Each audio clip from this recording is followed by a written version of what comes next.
fellow Toastmasters and guests. We are in the season of joy, so what a best thing for me to share the joys of coaching, the positive coaching. Why do I enjoy it so much? There are many things that bring me joy through life, and that's how I go from day to day with a smile on my face, because there's so much going on in the world that can bring you down. So I focus on the positive.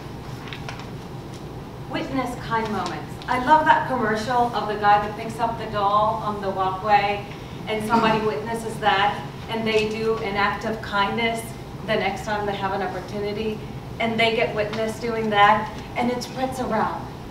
Seeing somebody opening a door, making eye contact with a smile in a hallway, those things keep me going. My family. I'm not from around here. I'm from Argentina. And everybody else is over there. So I stay with them in touch. But I like family, so I make my own over here. I have tons of friends. I have friends that honestly, I think we were siblings in a past life, and we happen to encounter ourselves in this life as friends. I could not live without them, and they bring me joy. Ice cream.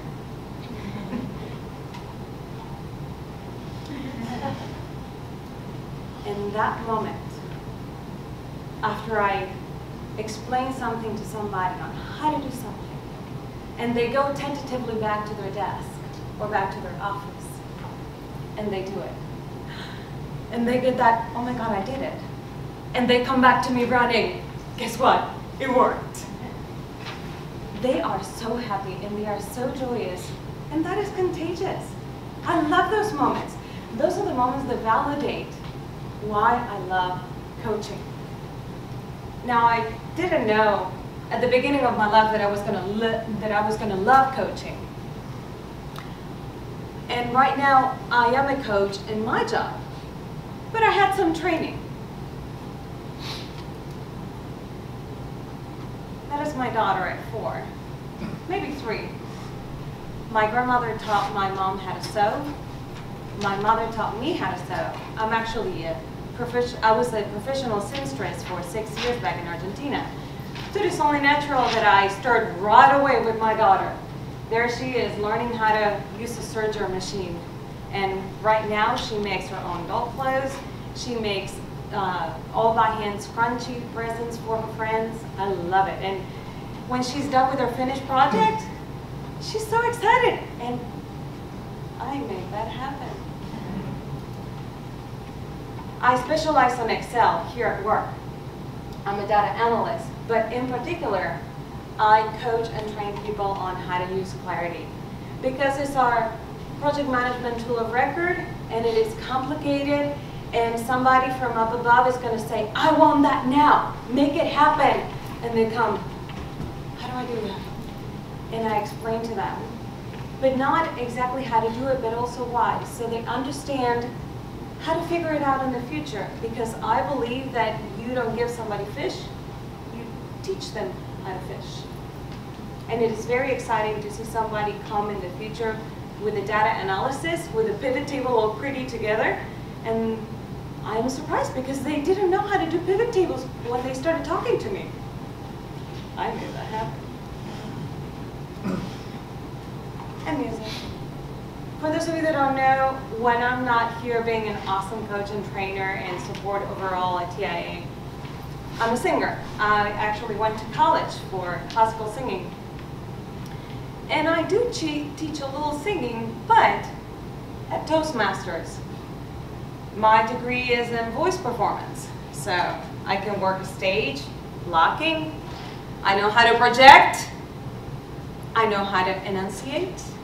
I know a little bit about body movement, and I've been helping some people doing that. So what it takes, in my mind, to be a good coach and to reap the benefits of a joyous coaching experience. First of all, trust. As a coach, trust that you know your stuff and that you'll be able to deliver it. If you don't trust yourself, they're not going to trust you. Clear instructions. If you cannot explain it simply, they're not going to get it. But if you are the coachee, if you're the person that's being coached, if you're not getting it, be clear that you're not getting it. Because overall, this is to help you. And positive outlook. Not every coaching session turns out the way you want it to. Sometimes you fail. Sometimes you explain it one way and it doesn't work. Sometimes you explain it another way and it doesn't work. And you have to change your strategy. So you flip. And then it works. Always trust and have a positive outlook that things eventually will work. You just need to stay motivated. My latest coaching session, I don't want to say any names. So we have subject A, who had a big project and needed to work on her confidence and her vocal projection before this big project. And I witnessed on the delivery of this last project that she was much more comfortable in the space and she was able to project much better. We met a couple of times and we worked on these items, and it was so exciting to see at the end of her project, at the end of her delivery, that she was proud of what she did, that she had worked hard and it worked. And I basked a little bit in that glory. So congratulations, subject A. Good job. Let me leave you with 3 quotes that summarize my philosophy on coaching.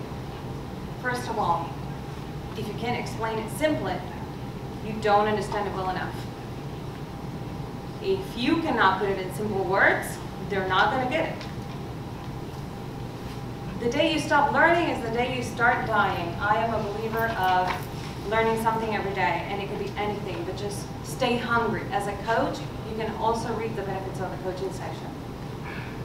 And last, learn from the mistakes of others. You will not live long enough to make them all by yourself. It takes a village. So my fellow Toastmasters and friends, thank you. Enjoy your coaching.